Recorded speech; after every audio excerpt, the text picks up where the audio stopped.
I, for one, am grateful, Mrs. Bush, that they are finally bringing civilization to this savage land. I could not agree with you more, my dear. My daddy settled this land, and I know he'll be looking down on us, pleased at how we help the natives. Yes, they've lost their land, but they've gained access to heaven.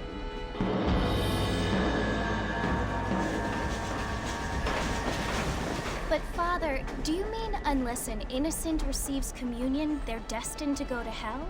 It hardly seems fair.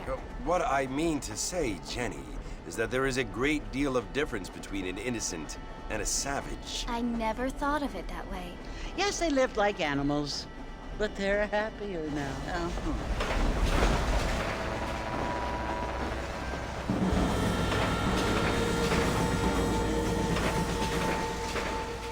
Not only do people now have motor cars, Father, but I heard that pretty soon we will be able to fly. No, only angels can fly, Jenny.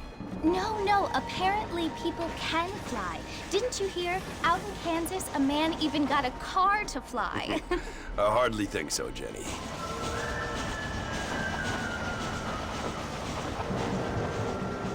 Apparently, Mr. Johns wants to run for governor, which is why he's so concerned with cleaning up the state. Nate Johns. Yes. His family is nothing but hillbilly trash that came here after the war. I don't want to be judgmental, but this state should not be ruled by such a disgusting family. A family without class. Apparently. The Johns family have made a lot of money, and he has a lot of friends in politics. Mrs. Bush, money isn't everything. There are many things that money cannot buy. It seems that money can buy voters, though.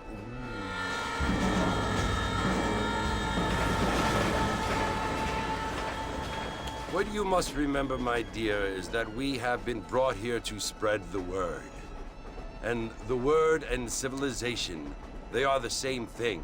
They are the gifts.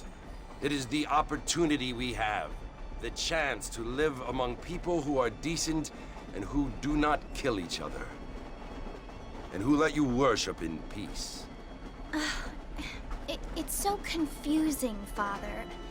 Sometimes I find it impossible to make the distinction between a loving act and a hateful one.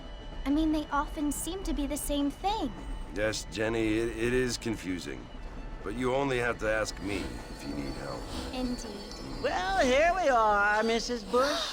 Armadillo.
Here!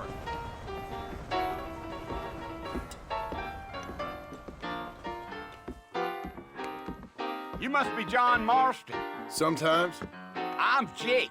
Your friends from Blackwater hired me to guide you.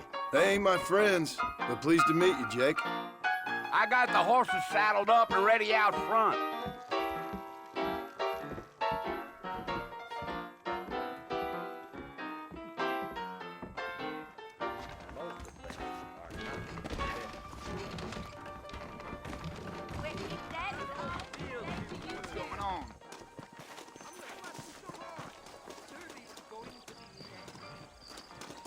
You keep saying. All righty, Mr. Marston, let's get it. I'm gonna tear up Go. that rail. Take it easy until we're out of town. Ain't no point in causing a ruckus. Here.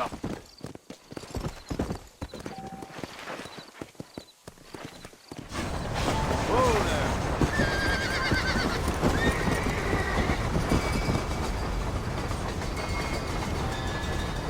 So it's Fort Mercy you want to visit? Let's get going, Mr. Marston. The marshal don't take kindly to that Whoa. kind of behavior. That's right. Ain't taking nobody up to the fort in a long time. Strange place for a decent fella to want to visit, if you don't mind me saying. Who said I was a decent fella? It's been abandoned for years now. Folks say it was built during the Mexican War. What kinds of soldiers around back then? Why'd they leave? Well, I ain't entirely sure. I heard they had to go up north to fight Indians, or maybe they got tired of being soldiers and went looking for gold. You know how things is. So what are you doing up at the fort? I'm looking for an old friend. Well, like I says, you ain't gonna find many folk around those parts these days. Those you do find are about as sociable as an ulcerated back tooth. I mean, I ain't one to judge a man by the company he keeps, but... Well, he ain't been friends for a long time.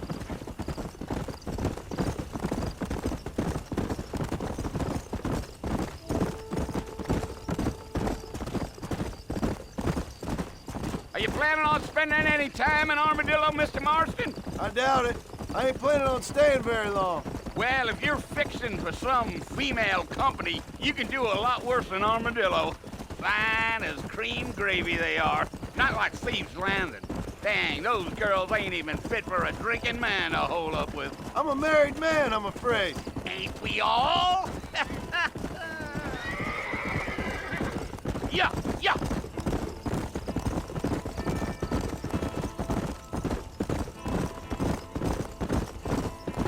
Yeah, so it was the marshal who hired me. Lee Johnson, do you know him? I think I heard his name. Says he got a telegram from some Blackwater big bugs asking for a guide. I guess it's none of my business. That's right.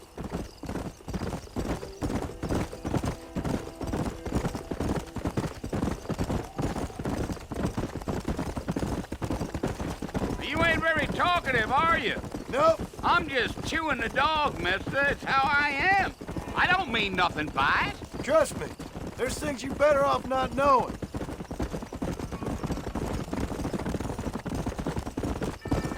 Damn coyotes. What a waste of good meat. Not far now, Mr. Marston. The fort's just over this hill.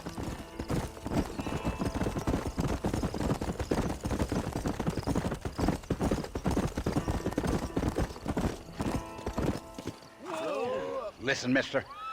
This here is what's left of Fort Mercer. Some gang rode in and took the place over. So I understand. This is where we part ways, friend. You have yourself a good time.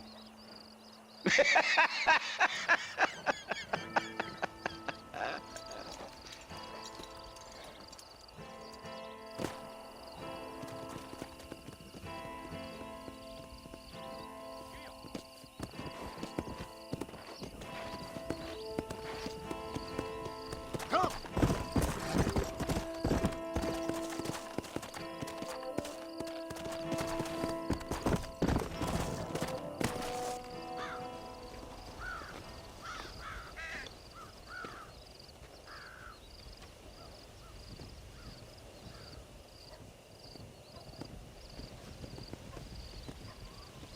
Bill!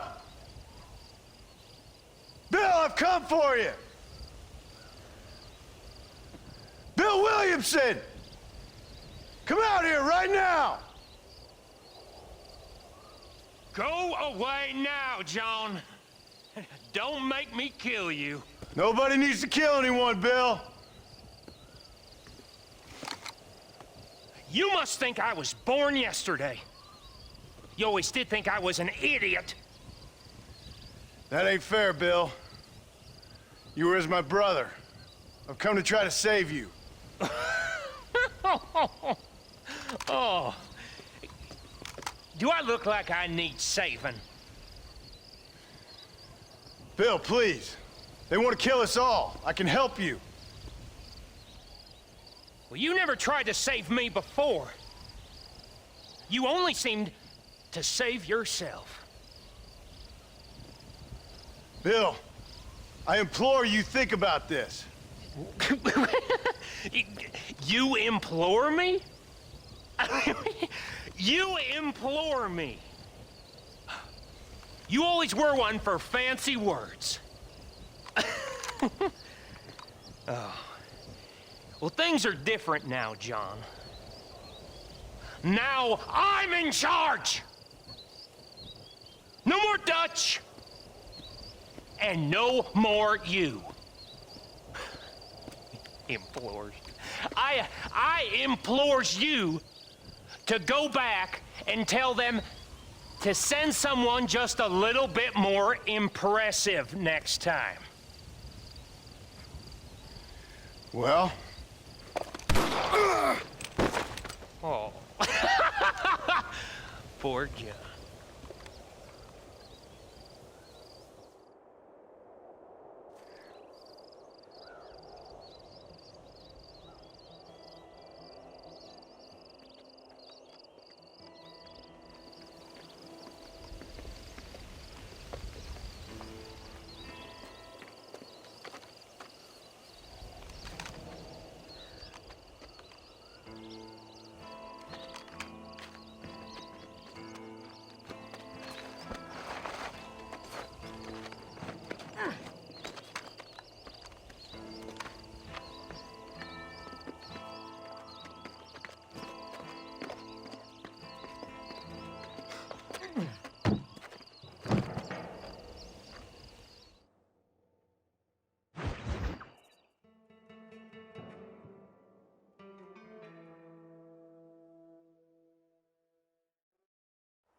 Well, you're alive.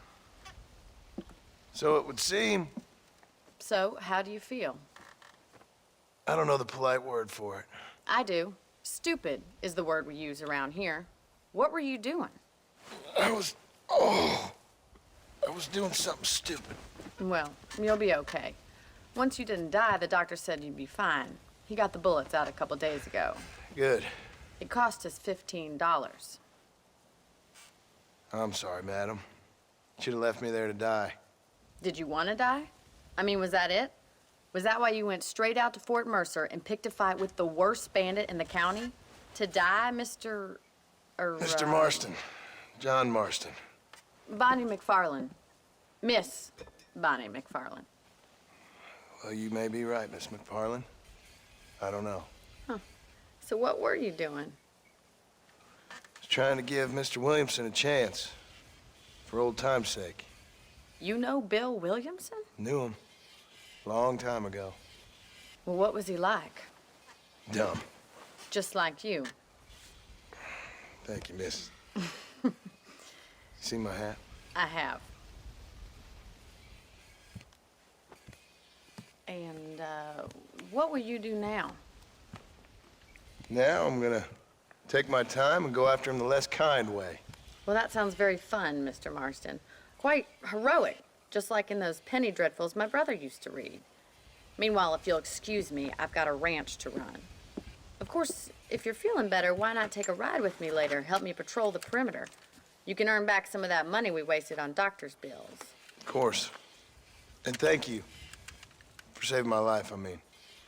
Next time, Mr. Marston, I strongly recommend you don't try to lose it quite so earnestly.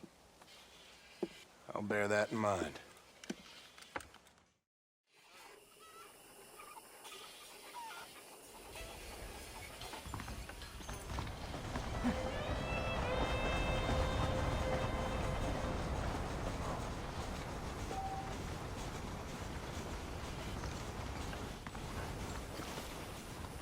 Hola.